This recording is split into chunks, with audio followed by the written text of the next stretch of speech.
পাকা তাল দিয়ে, তো এইভাবে একবার পাকা তালের ফুলঝুরি পিঠে বানিয়ে দেখুন। তো দেখতে যেমন সুন্দর, খেতেও দুর্দান্ত লাগবে। আর পিঠেগুলো এতটা সুন্দর দেখতে হয়েছে, মনে হয় না খেয়ে যেন সাজিয়ে রাখি। তো সাজিয়ে রাখার মতো পিঠে হয়েছে। আর এই পিঠেগুলো কতটা মুচমুচে হয়েছে দেখুন। দেখুন হাতে একেবারে গুঁড়ো হয়ে যাচ্ছে, যেমন হয়েছে মুচমুচে তেমন হয়েছে রসালো, অসম্ভব সুন্দর হয়েছে আজকের এই তালের ফুলঝুরি পিঠেগুলো। রন্ধনশালায় আপনাদের সকলকে অনেক অনেক স্বাগত জানিয়ে চলে এসেছি প্রতিদিনের মতো আবারও একটা দারুণ রেসিপি নিয়ে। তো আজকের আমি একটা তাল দিয়ে দারুণ স্বাদের পিঠে রেসিপি শেয়ার করব। আর এই পিঠেটা এতটাই সহজ আর সুন্দর, তো দেখলেই তো আপনাদের বাড়িতে বানাতে ইচ্ছে করবে। তো আপনারা সঙ্গে থাকুন আর প্রথম থেকে শেষ পর্যন্ত পুরো রেসিপিটা দেখতে থাকুন। আশা করি আজকের রেসিপিটা আপনাদের অনেক অনেক ভালো লাগবে। তবে চলুন দেরি না করে শুরু করে দিই আজকের রেসিপিটা। তো দেখুন আজকের পিঠের জন্য এখানে আমি ময়দা নিয়ে নিয়েছি, আর এই বাটি মাপ করে আমি 2 বাটি ময়দা নিয়ে নেব।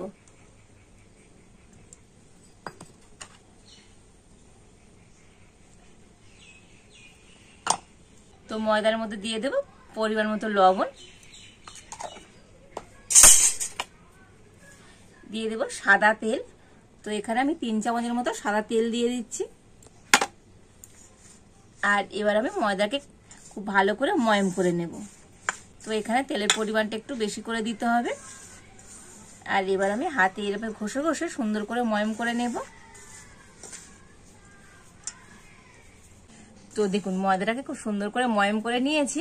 আর ময়মটা না ঠিক এইভাবে করে নিতে হবে, হাতে মুঠো করলে মুঠো হয়ে যাচ্ছে, দেখুন ভাঙছে না। তো হাত দিয়ে ভাঙলেই তবে ভাঙছে।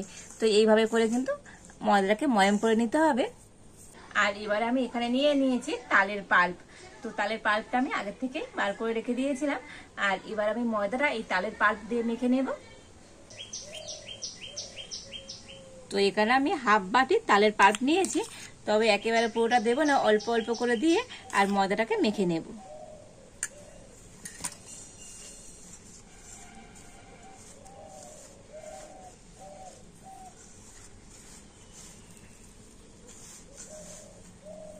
তো দেখুন তালের পাল্প দিয়ে ময়দাটাকে খুব সুন্দর করে মেখে নিয়েছি।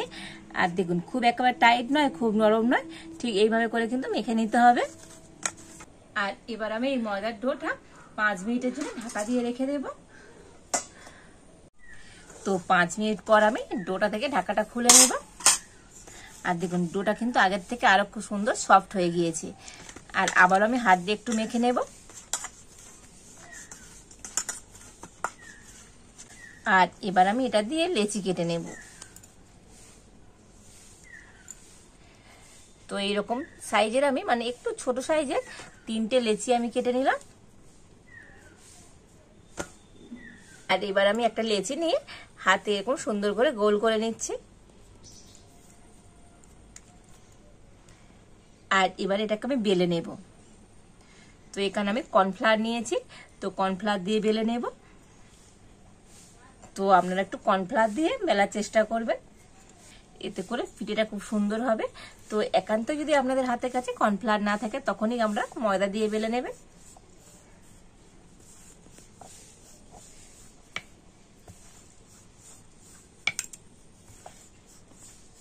তো এটাকে যতটা সম্ভব পাতলা করে বেলে নিতে হবে।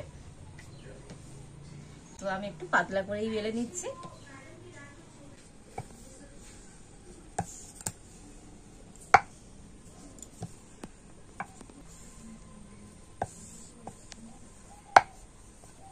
তো দেখুন যতটা সম্ভব আমি এটাকে একেবারে পাতলা করেই বেলে নিয়েছি। তো দেখুন কতটা পাতলা হয়েছে দেখুন, তো দেখেই বুঝতে পারছেন। তো ভিতরতে আমার হাতটাও দেখা যাচ্ছে, দেখুন এইরকম কিন্তু পাতলা করেই বেলে নিতে হবে।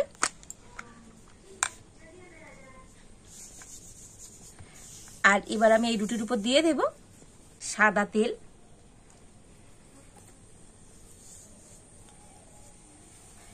তো সাদা তেলটা রুটির চারিধারে খুব ভালো করে লাগিয়ে দেব।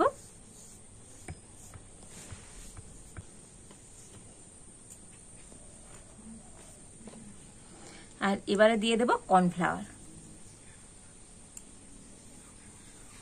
কর্নফ্লাওয়ারটাও খুব সুন্দর করে রুটির উপর লাগিয়ে দিচ্ছে।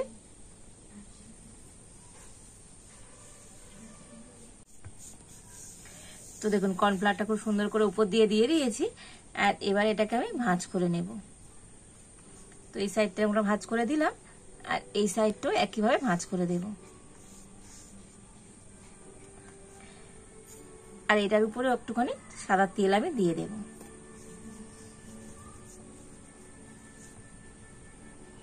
দিয়ে একটু কর্নফ্লাওয়ার দিয়ে দিচ্ছি।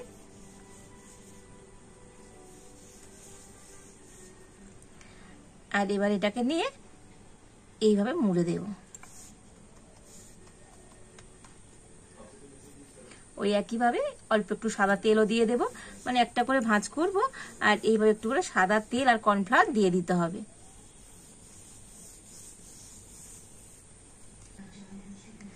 তো দেখুন এটাকে আবার আমি মুড়ে নেব।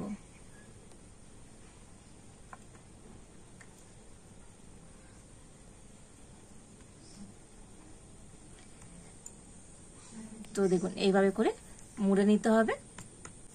আর এবারে এটাকে আবার আমি বেলে নেব।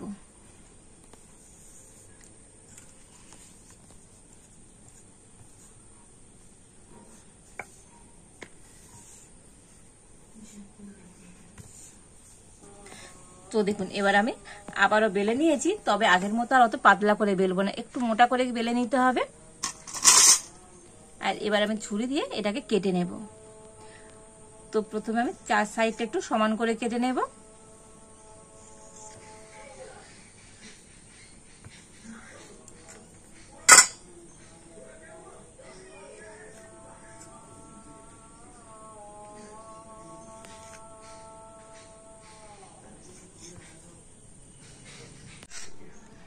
আর এবার আমি এটাকে আবারও কেটে নেব। তো প্রথমে আমি মাঝখানটা একটা কেটে নিচ্ছি।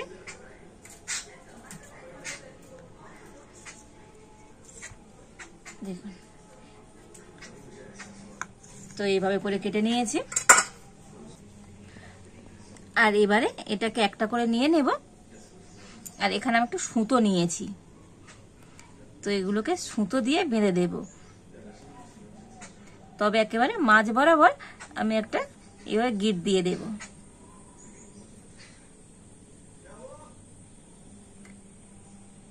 তবে একেবারে চেপে নয়, এই হালকা করে একটুখানি গিট দিয়ে দিতে হবে।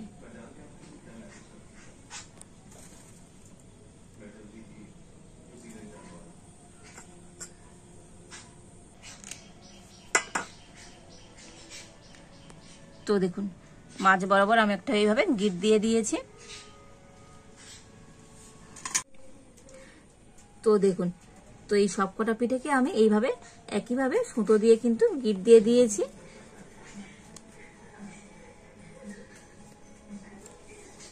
আর এবারে যে বাকি লেচিগুলো আছে, তো সেগুলো দিয়ে কিন্তু একইভাবে পিঠে তৈরি করে নেব। তো দেখুন সবগুলো পিঠেকে খুব সুন্দর করে আমি রেডি করে নিয়েছি। আর এবার আমি উনুনটা জেলে উনানে একটা ফ্রাই প্যান বসিয়ে দিচ্ছি। তো প্রথমে আমি একটা মিষ্টি শিরা তৈরি করে নেব। তার জন্য এখানে আমি নিয়ে নিয়েছি 1 বাটি বাতাসা। আর এই বাতাসাটা এখন আমি ফ্রাই প্যানের মধ্যে দিয়ে দেব। আর ওই বাটি মেপে 1 বাটি আমি জল দিয়ে দেব।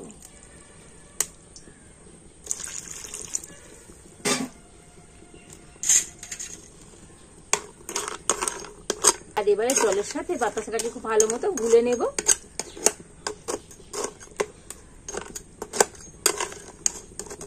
তো শিরাটা আমি আজকে বাতাসা দিয়ে বানাচ্ছি, তো আপনারা চাইলে চিনি দিয়ে ফেলে শিরাটা তৈরি করে নিতে পারেন।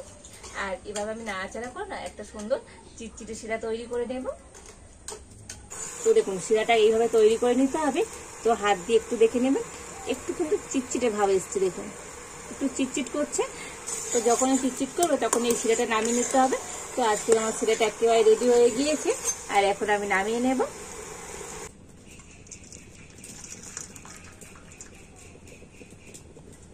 আর এবার আমি ফ্রাই প্যানে কিছুটা পরিমাণ সাদা তেল দিয়ে দিয়েছি। আর সাদা তেলটা গরম করে নিয়ে, তবে খুব বেশি গরম করলে হবে না, একদম হালকা গরম করে নিয়ে আর সেই তেলে পিঠেগুলো ভেজে নিতে হবে।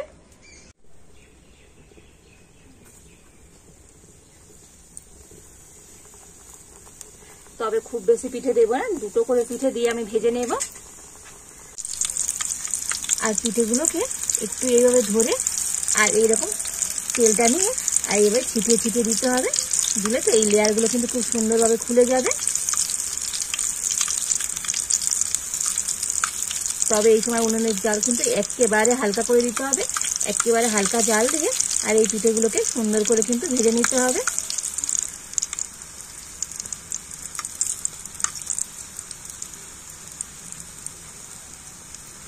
তো এখানে 2টো চামচ নিয়েছি, তো একটা চামচ দিয়ে এইভাবে ধরে আর একটা চামচ দিয়ে এইভাবে পাপড়িগুলোকে একটুখানি খুলে খুলে দিতে হবে। তো এটাও আমি একইভাবে করে নেব। তবে তেল একটু এইভাবে ছিটিয়ে দিতে হবে, তবেই কিন্তু পাপড়িগুলো সুন্দর খুলবে। আর এই পিঠেগুলো ভাজতে তো সময় কিন্তু একদমই লাগে না, অল্প একটু ভেজে নিতে হবে। তবে উনুনের জাল কিন্তু একেবারে কমিয়ে দিতে হবে, একেবারে হালকা জাল দিয়ে পিঠেগুলোকে উল্টে পাল্টে একটু সুন্দর করে ভেজে নিতে হবে। তো খুব বেশি লাল করে ভাজার দরকার নেই, এরকম একটু ভেজে নিলেই হবে। তো দেখুন পিঠেগুলোকে আর ভাজবো না, এবার আমি তুলে নেব। আর কত সুন্দর দেখতে হয়েছে দেখুন বন্ধুরা আজকের এই পিঠেগুলো।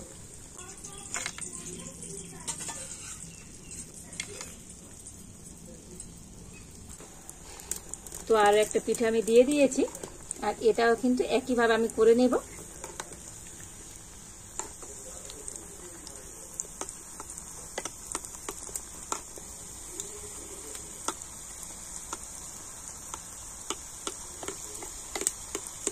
তো এইভাবে তেলগুলো একটু ছিটে ছিটে দিলে না, তবে এই পাপড়িগুলো সুন্দরভাবে খুলে যাবে।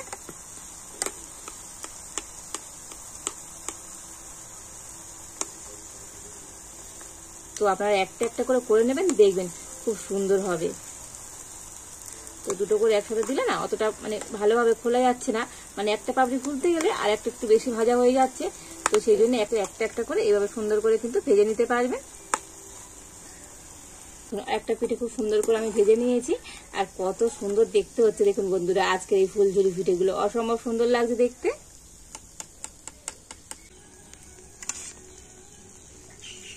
আর এইভাবে আমি সমস্ত পিঠেগুলো ভেজে নেব। তো দেখুন এই সমস্ত ফুলঝুরি পিঠেগুলো ভেজে নিয়েছি, আর এবার আমি পিঠেগুলোকে এই মিষ্টি শিরার মধ্যে দিয়ে দেবো। আর শিরাটা আমি ঠান্ডা করে নিয়েছি, আর পিঠেগুলোকেও একটু হালকা ঠান্ডা করে নিয়েছি। আর এবার আমি শিরার মধ্যে দিয়ে দিচ্ছি। তবে এই মিষ্টি শিরার মধ্যে না পিঠেগুলোকে মানে বেশিক্ষণ রাখবো না, একটা করে দেবো, এইভাবে একটুখানি এপার ওপার করে আবার তুলে নেব। তো বেশিক্ষণ তো পিঠেগুলো এই মিষ্টি শিরার মধ্যে রাখলে পিঠেগুলোর মধ্যে যে মুচমুচে ভাব সেটা থাকবে না। এবার আমি খুব সুন্দর করে শিরাটা ঝরিয়ে আর পিঠেগুলো তুলে নেব।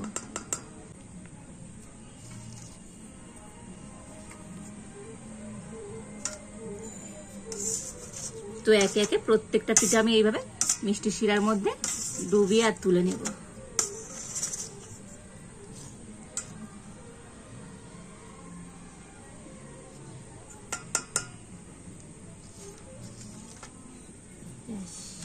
তো দেখুন পিঠেগুলোকে একটা প্লেটের মধ্যে সুন্দর করে সাজিয়ে নিয়েছি, আর এবার একটু সাদা তিল নিয়ে এই মাঝখানে দিয়ে দেব। তো দেখতে লাগবে একেবারে ফুলের মতো।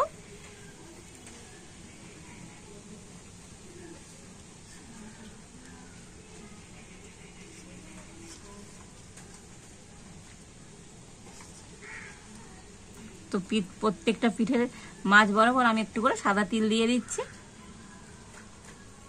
তো পাকা তাল দিয়ে তো এইভাবে একবার পাকা তালের ফুলঝুরি পিঠে বানিয়ে দেখুন। তো দেখতে যেমন সুন্দর, খেতেও দুর্দান্ত লাগবে, অসম্ভব সুন্দর হয়েছে আজকের এই তালের ফুলঝুরি পিঠেগুলো। কত সুন্দর দেখতে হয়েছে দেখুন, আর এগুলো দেখতে যেমন সুন্দর খেতেও দুর্দান্ত লাগে। আর পিঠেগুলো এতটা সুন্দর দেখতে হয়েছে মনে হয় না খেয়ে যেন সাজিয়ে রাখি। তো সাজিয়ে রাখার মতো পিঠে হয়েছে, অসম্ভব সুন্দর হয়েছে আজকের এই ফুলঝুরি পিঠেগুলো। আর এই পিঠেগুলো কতটা মুচমুচে হয়েছে দেখুন। দেখুন হাতে একেবারে গুঁড়ো হয়ে যাচ্ছে, যেমন হয়েছে মুচমুচে তেমন হয়েছে রসালো, অসম্ভব সুন্দর হয়েছে আজকের এই তালের ফুলঝুরি পিঠেগুলো। তো পাকা তাল দিয়ে এইভাবে আপনারা বাড়িতে একবার এই ফুলঝুরি পিঠেটা বানিয়ে দেখবেন, মানে এইভাবে বানিয়ে যাকে খাবেন সেই তো প্রশংসা করবেই করবে। আর এই পিঠেগুলো খেতে না দুর্দান্ত হয়। তো আজকের আমার এই ফুলঝুরি পিঠে রেসিপিটা আপনাদের কেমন লাগলো অবশ্যই কমেন্ট করে জানাবেন। ভালো লাগলে লাইক শেয়ার সাবস্ক্রাইব করবেন।